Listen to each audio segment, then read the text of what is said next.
ನಮಸ್ಕಾರ. ನನಗೆ ಮೊನ್ನೆ ಒಬ್ಬರು ಕ್ಲೈಂಟ್ ಬಂದಿದ್ದರು. ಅವರು ಒಂದು ಉನ್ನತವಾದ ಪ್ರೊಫೆಸರ್ ಆಗಿರ್ತಾರೆ. ಅವರಿಗೆ ಮದುವೆ ಆಗಿರಲ್ಲ. ಅವರದೇ ಆದ ಒಂದು ಕೊಲೀಗು, ಆಕೆ ಜೊತೆ ಒಂದು ಸ್ನೇಹ ಇರುತ್ತೆ. ಆ ಸ್ನೇಹ ಅವ್ರಿಗೆ ಗೊತ್ತಿಲ್ಲದ ಹಾಗೆ ಪ್ರೀತಿಗೆ ಕನ್ವರ್ಟ್ ಆಗುತ್ತೆ. ಆದರೆ ವಿಪರ್ಯಾಸ ಒಂದು ಗೊತ್ತಾ? ಆಕೆಗೆ ಈತನಿಗೆ ತನ್ನ ಮೇಲೆ ಈ ಥರ ಭಾವನೆ ಇದೆ ಅನ್ನೋದು ಕೂಡ ಗೊತ್ತಿರಲ್ಲ. ಎಲ್ಲರೊಟ್ಟಿಗೆ ಮಾತಾಡ್ದ ಹಾಗೆ ಸಹಜವಾಗಿ ಆಕೆ ಆ ವ್ಯಕ್ತಿ ಜೊತೆ ಮಾತಾಡ್ತಾ ಇರ್ತಾಳೆ. ಸಿಕ್ಕಿದಾಗ ಹಾಯ್ ಹಲೋ ಹವರ್ ಯು ಅಂತ ಹೇಳ್ತಿರ್ತಾರೆ. ಅವರ ಮಧ್ಯೆ ನಂಬರ್ ಎಕ್ಸ್ಚೇಂಜ್ ಕೂಡ ಆಗುತ್ತೆ. ಹೇಗೆ ಒಂದು ಕೊಲೀಗ್ ಜೊತೆ ಮಾತಾಡಬೇಕೋ ಆ ಎಲ್ಲ ಬೌಂಡ್ರೀಸನ್ನು ಕೂಡ ಆಕೆ ಹಾಕಿರ್ತಾಳೆ. ಆದರೆ ಈತನಿಗೆ 3 ವರ್ಷದಿಂದ ಆಕೆಯ ಮೇಲೆ ಈ ಥರ ಭಾವನೆ ಇರುತ್ತೆ. ಆದರೆ ಈತನಿಗೆ ಎಷ್ಟರ ಮಟ್ಟಿಗೆ ಮನಸ್ಸು ವಿಕೋಪಕ್ಕೆ ಹೋಗಿದೆ, ಎಷ್ಟರ ಮಟ್ಟಿಗೆ ಮನಸ್ಥಿತಿ ಹದಗೆಟ್ಟಿದೆ ಅಂತ ಹೇಳಿದರೆ, ಆಕೆ ಮೇಲೆ ಇದ್ದತಕ್ಕಂತಹ ಪ್ರೀತಿ, ಅಬ್ಸೆಷನ್ನು ಎಲ್ಲವೂ ಅತಿ ಹೆಚ್ಚಾಗಿ ಇವತ್ತು ಎಷ್ಟರ ಮಟ್ಟಿಗೆ ಹೋಗಿದೆ ಅಂತ ಹೇಳಿದರೆ, ಆಕೆಗೆ ಮದುವೆ ಸೆಟ್ ಆಗಿರುತ್ತೆ. ಈತನಿಗೆ ಆಕೆ ಮೇಲೆ ಎಷ್ಟರ ಮಟ್ಟಿಗೆ ಪೊಸೆಸಿವ್ನೆಸ್ ಇರುತ್ತೆ, ಆ ಪ್ರೀತಿ ಎಷ್ಟು ವಿಕೋಪಕ್ಕೆ ಹೋಗಿರುತ್ತೆ ಅಂತ ಹೇಳಿದರೆ, ಆಕೆಯ ಕ್ಯಾರೆಕ್ಟರ್ ತೇಜೋವಧಿ ಮಾಡಿ ಆಕೆಯ ಫಿಯಾನ್ಸಿಗೆ ಪತ್ರವನ್ನು ಬರೀಬೇಕು ಅಂತ ಕೂಡ ಈತ ಡಿಸೈಡ್ ಮಾಡ್ತಾನೆ. ಯಾವಾಗ ಇಷ್ಟರ ಮಟ್ಟಿಗೆ ವಿಕೋಪಕ್ಕೆ ಹೋಗುತ್ತೆ ಆಗ ನನ್ನ ಹತ್ರ ಸಹಾಯಕ್ಕೆ ಬರ್ತಾರೆ.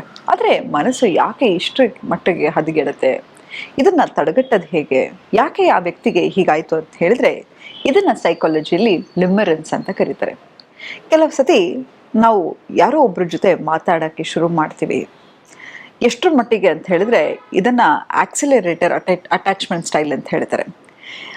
ಅವ್ರ ಜೊತೆಗೆ ನಮಗೆ ಒಂದು ಸ್ವಲ್ಪ ಸ್ನೇಹ ಬೆಳೆದ ತಕ್ಷಣ ನಾವು ಪ್ರೀತಿ ಅಂದ್ಕೊಂಡು ಅದನ್ನು ಅಷ್ಟು ಬೇಗ ಅವರನ್ನು ಅಟ್ಯಾಚ್ ಆಗಲಿಕ್ಕೆ ಶುರು ಆಗಿಬಿಡ್ತೀವಿ. ಅವರ ಇನ್ಸ್ಟಾಗ್ರಾಮನ್ನು ಸ್ಟಾಕ್ ಮಾಡ್ತಾ ಇರ್ತೀವಿ.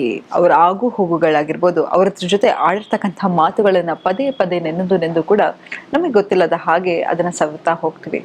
ಆದರೆ ಇದು ನಿಜವಾಗ್ಲೂ ಪ್ರೀತಿನ ಅಂದರೆ ಖಂಡಿತವಾಗ್ಲೂ ಇಲ್ಲ. ಯಾಕಂತ ಹೇಳಿದ್ರೆ ಇದನ್ನು ಅಬ್ಸೆಷನ್ ಅಂತ ಕರಿತೀವಿ.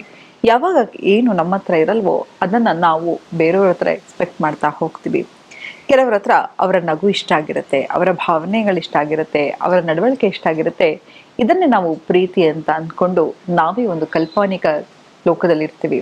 ಆದರೆ ಆ ವ್ಯಕ್ತಿಗೆ ಅವ್ರು ನಮ್ಮ ಪ್ರೀತಿ ಮಾಡ್ತಾ ಇದ್ದಾರೆ ಅನ್ನೋದು ಕೂಡ ನಮಗೆ ಗೊತ್ತಿರಲ್ಲ. ಆದರೆ ಇದು ನಿಜವಾದ ರಿಲೇಷನ್ಶಿಪ್ ಬ್ರೇಕಪ್ ಆಗೋದಕ್ಕಿಂತ ಇಂತಹ ರಿಲೇಷನ್ಶಿಪ್ ತುಂಬ ನೋವನ್ನು ಉಂಟು ಮಾಡುತ್ತೆ. ಯಾಕೆ ಅಂತ ಕೇಳ್ತೀರಾ? ಅವರೇ ಕನಸಿನ ಲೋಕದಲ್ಲಿ ಅವ್ರ ಜೊತೆ ಒಂದು ಸಂಸಾರ ನಡೆಸ್ತಿರೋ ಹಾಗೆ, ಒಂದು ಜಾಗಕ್ಕೆ ಹೋದ ಹಾಗೆ, ಒಂದು ಮಾತುಕತೆಯನ್ನು ಆಡೋದಾಗಿರಲಿ, ಎಲ್ಲವೂ ಒನ್ ಸೈಡೆಡ್ ಆಗಿ ಅವರೇ ಒಂದು ಕಲ್ಪನೆಯನ್ನು ಸೃಷ್ಟಿ ಮಾಡ್ಕೊಂಡಿರ್ತಾರೆ. ಆದರೆ ಇದು ಯಾವುದು ಕೂಡ ರಿಯಾಲಿಟಿ ಅಲ್ಲ. ಆದರೆ ಇದರಿಂದ ಆಚೆ ಬರೋದು ತುಂಬ ಅಂದರೆ ತುಂಬಾ ಕಷ್ಟ. ಯಾಕಂತ ಹೇಳಿದ್ರೆ ಇಲ್ಲಿ ನೋಡಿ, ನಿಜವಾದ ರಿಲೇಷನ್ಶಿಪ್ಪಲ್ಲಿ ಬ್ರೇಕಪ್ ಇರುತ್ತೆ, ಮೋಸ ಇರುತ್ತೆ, ಜಗಳ ಇರುತ್ತೆ, ಕದನ ಇರುತ್ತೆ. ಇದು ಯಾವುದೂ ಇಂತಹ ರಿಲೇಷನ್ಶಿಪ್ಪಲ್ಲಿ ಇರಲ್ಲ. ಅದನ್ನೇ ನಾವು ಲಿಮರೆನ್ಸ್ ಅಂತ ಕರಿತೀವಿ. ನಾವೇ ಒಂದು ಮನಸ್ಸಿಗೆ ಏನೋ ಒಂದು ಉಲ್ಲಾಸ ಇರುತ್ತೆ, ಅವರನ್ನ ಮಾತಾಡಿದ್ದಾಗಿರ್ಬೋದು, ಅವರ ಮೆಸೇಜನ್ನು ಮೆಲ್ಕು ಹಾಕೋದಾಗಿರ್ಬೋದು, ಅವ್ರ ಜೊತೆ ಆಡಿದ ಮಾತುಗಳನ್ನು ಮೆಲ್ಕು ಹಾಕೋದಾಗಿರ್ಬೋದು. ಇದು ಒಂದು ಸೀರಿಯಸ್ ಡಿಸಾರ್ಡರಿಗೆ ಒಳಗಾಗ್ತಾ ಹೋಗುತ್ತೆ, ಒಂದು ಅಬ್ಸೆಷನಿಗೆ ಒಳಗಾಗ್ತಾ ಹೋಗ್ತೀವಿ, ಒಂದು ಪೊಸೆಸಿವ್ನೆಸ್ಸಿಗೆ ಹಾಕ್ತಾ ಹೋಗ್ತೀವಿ. ನೋಡಿ, ಪ್ರೀತಿ ಅನ್ನೋದು ಯಾವತ್ತೂ ತಿಳ್ಕೊಳ್ಳಿ, ಅವ್ರು ಹೇಗಿರ್ತಾರೋ ಹಾಗೆ ಅವರನ್ನು ಅಕ್ಸೆಪ್ಟ್ ಮಾಡೋದಾಗಿರಬಹುದು, ಅಥವಾ ಪ್ರೀತಿ ಅನ್ನೋದು ಕೊಡೋದು ಹೊರತು ಪ್ರೀತಿ ಅನ್ನೋದು ತಗೊಳ್ಳೋದಲ್ಲ.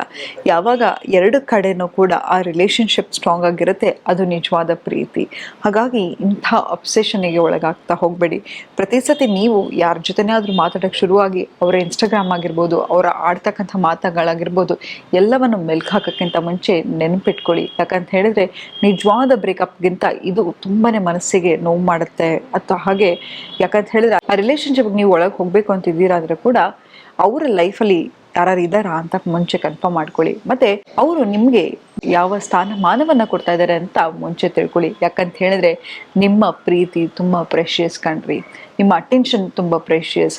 ದಯವಿಟ್ಟು ಯಾವುದೇ ರೀತಿಯ ಇಂಥ ಮಾನಸಿಕ ತೊಳಲಾಟಕ್ಕೆ ನಿಮ್ಮನ್ನು ನೀವು ತೊಡಸ್ಕೋಬೇಡಿ ಅಂತ ಹೇಳ್ತಾ ಇವತ್ತಿನ ಸಂಚಿಕೆಯನ್ನು ನಾನು ಮುಕ್ತಾಯಗೊಳಿಸ್ತಿದ್ದೀನಿ. ಧನ್ಯವಾದಗಳು.